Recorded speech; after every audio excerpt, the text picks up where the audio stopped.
At night, an eerie silence descended over Fort Myers in Florida. The wet grass on the edge of the swampy park froze like the legs of mantises in ambush.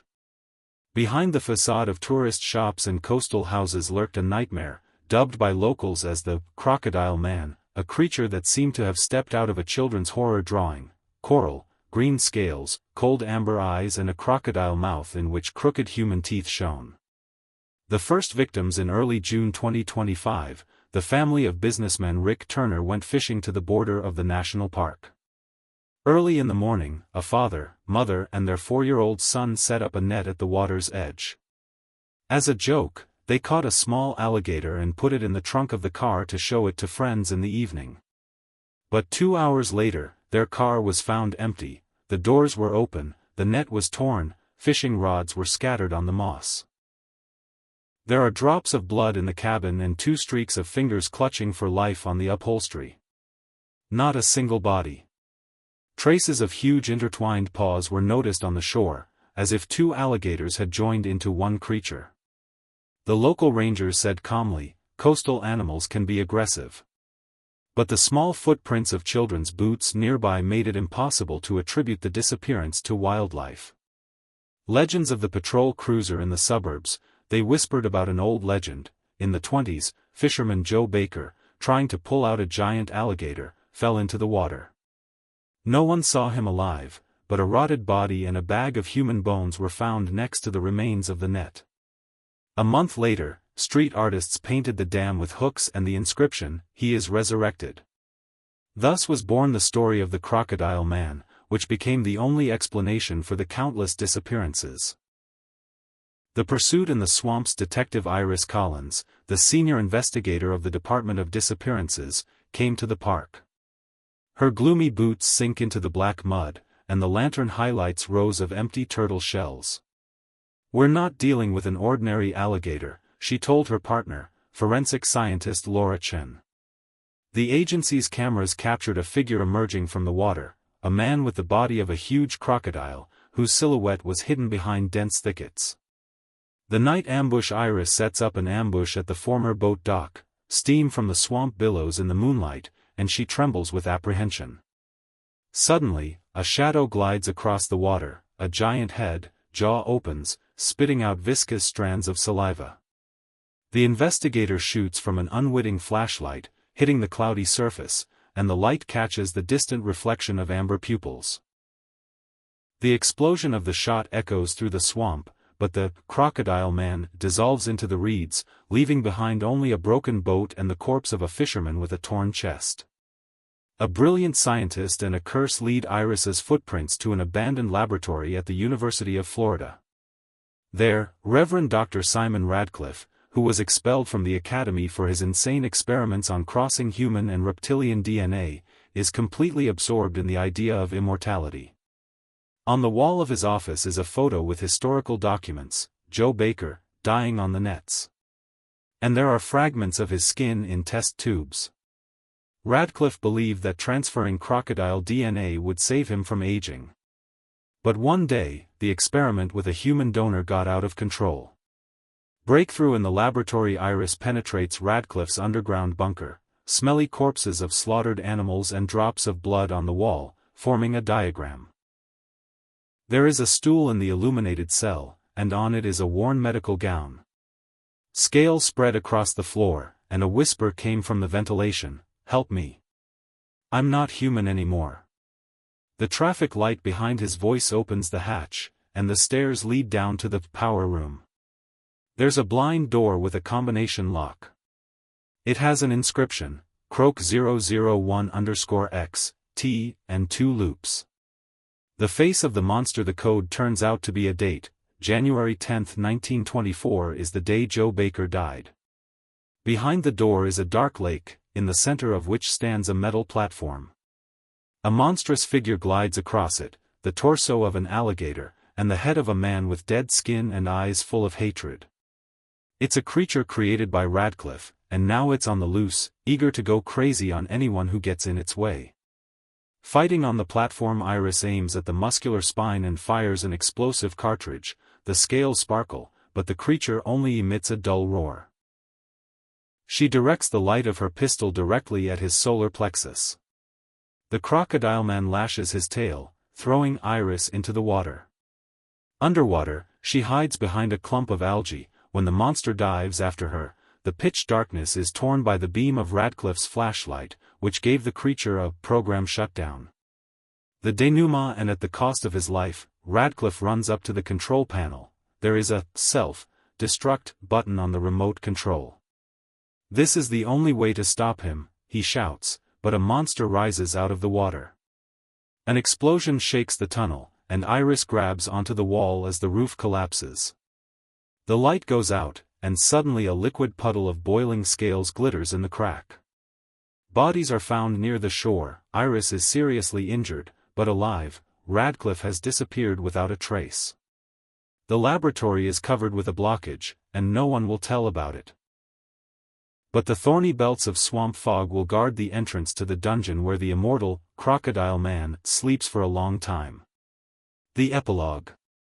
Somewhere on an abandoned pier, tourists find a film of films with footage from Radcliffe's camera. They show how the monster's face rises above the water, and the eyes look directly into the lens. His ugly human face flashes at the bottom of the frame, and in the background there are harsh inscriptions. Who's next?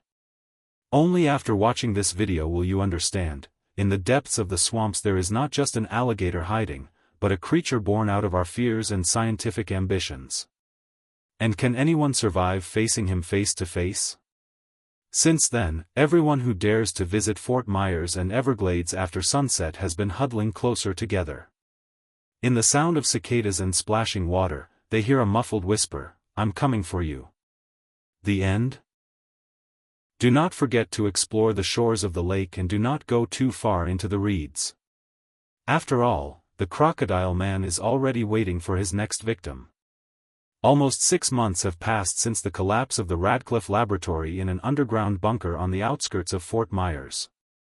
The swamps had absorbed the ashes and blood, and the wind from Lake Don Stevens had calmed down, but the locals were still afraid of the shadows gathering at dusk. Even the afternoon sun did not disperse the fog shrouding the mangroves.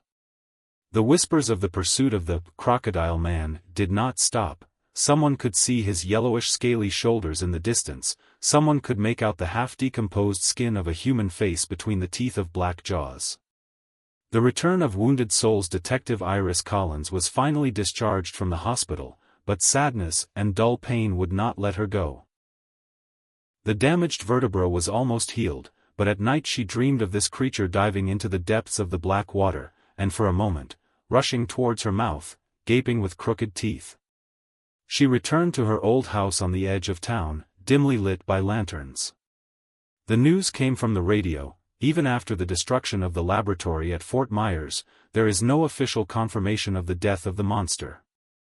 Iris received a message from Laura Chen, a criminologist who helped her with the investigation. "Iris, we have a new series of missing persons. Sanibel Marinas, Grand Island and Homosassa Farm. Everywhere there are crocodile paw tracks and C009 in chalk. This is the third code in 2 weeks." Yellow numbers and letters on a background of black and green scales became a sign for her. The Crocodile Man game is growing. She couldn't sit back and called Laura. "Laura, collect all the files on Simon Radcliffe and his cult. We need to find out who continued his work." "I'm already sending the materials," came the reply. "Stay on guard, this is just the beginning." Darkness among people. Dr. Radcliffe went missing after the collapse. Some of the students and assistants left the country, but a private Crocogenesis chat was found on university networks. In it, participants posted photos of cut-up alligator carcasses, discussed new recipes for doping with scales, and demanded a live sample for the next phase of fertilization. The chat administrator signed himself as Gaddis, a surname unknown to the police. Laura and Iris entered this underground forum under the pseudonyms Nurse Croco and Detective Gator. Under the guise of newcomers, they managed to get an invitation to the Crocogenesis private party in Comosas, a tiny village behind Swamp Lakes, where only real reptile fans came. The night of Crocogenesis, in the evening, they drove up in an old Dodge Ram along a broken dirt road. The streets of Comosas were empty by 8 o'clock in the evening, only the grim Crocodile restaurant was open late. There was a tent decorated with crocodile jaws and torches at the exit. Admission is by invitation. Chen handed the guard an invitation stamped G091. They were led inside. A large tent was decorated with a table with stewed frogs, a flurry of authentic marsh beer and a Bordeaux wine poured into glasses from dried coconut shells. Enthusiastic scientists in protective coats sat between long tables, and footage from old Radcliffe films hung on the walls. In the center of the tent was an aquarium. A woman with loose red hair, tied with heavy straps, was swimming there. Narrow strips of pale green scales could barely be seen on her body. In the corner sat a thin man with a long, lost-ear Gadiz, judging by the badge. "Welcome," he growled, looking into Iris' face. "You came for the sake of evolution, didn't you?" Iris nodded, trying not to tremble. On the table in front of her was another flask of scales and pieces of frog souffle. She realized that experimental tastings were about to take place, which were supposed to reproduce the Phase 2 of gene modification. Gastronomic torture. The first toast was offered by Dr. Gadiz. "I drink to each of us gaining crocodile strength." One by one, the students pecked at the spoons of green mashed potatoes, after which their blood began to pulse slightly. The mucous membrane of the oropharynx turned red. Iris realized that it wasn't just a chemical. Frog cartilage puree is flavored with microscopic fragments of alien scales and DNA, but not a complete gene chain. The intermediate stage. The people giggled, sipping the icy swamp from the bottles. Laura was taking notes. "This is the first step in reprogramming the immune system and sketching black proteins," she whispered to Iris. "But they don't know what raw scales are yet. Horror awaits them." "I can see that too." Iris smiled sadly. "But how do we get the woman out of the aquarium?" Skin rebellion. When it was the turn of the second stage of the treatment, Crocobacter 27 toxins were supposed to be thrown into the aquarium. Some of the guests stood up and hissed. Red spots appeared on the giant aquarium's face. Iris rushed to him, broke one of the flasks and threw it over her shoulder. The glass shattered, and the acid got into the aquarium filter. The water boiled, and the woman floated to the surface, flattening her face against the ribbed glass. Gadiz was running around with an impact drill, but Laura's partner hit him on the arm so that the drill fell out and broke. Crocogenesis collapsed into suspended animation. The guests, stunned, rushed to the exit, and the walls of the tent were bursting with the laughter of a hungry beast. Escape through the swamp. Iris grabbed the red-haired woman in her arms, picked up Laura, and they rushed to the exit. But the forest of the swamp met them with deaf branches, reaching out like hands to intercept. The roar of a crocodile man flew over them from above. He came out from behind the tent and hit the wet road with his tail. The girls fell, and the female patient moaned in pain, her face covered with red streaks. At this time, the crocodile guest turned out to be Gadiz himself, brandishing a sickle. "You must not hide." "Stop it," he shouted, but the beast bared its jaws. The creature jumped into the water and disappeared, leaving behind a swell and the smell of ancient sweat.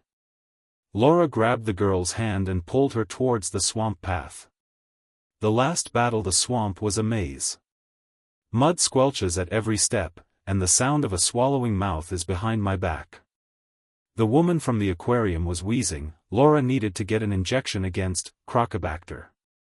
From her backpack, she took out an ampoule with adrenaline and a light formula of hemazole, an experimental antidote.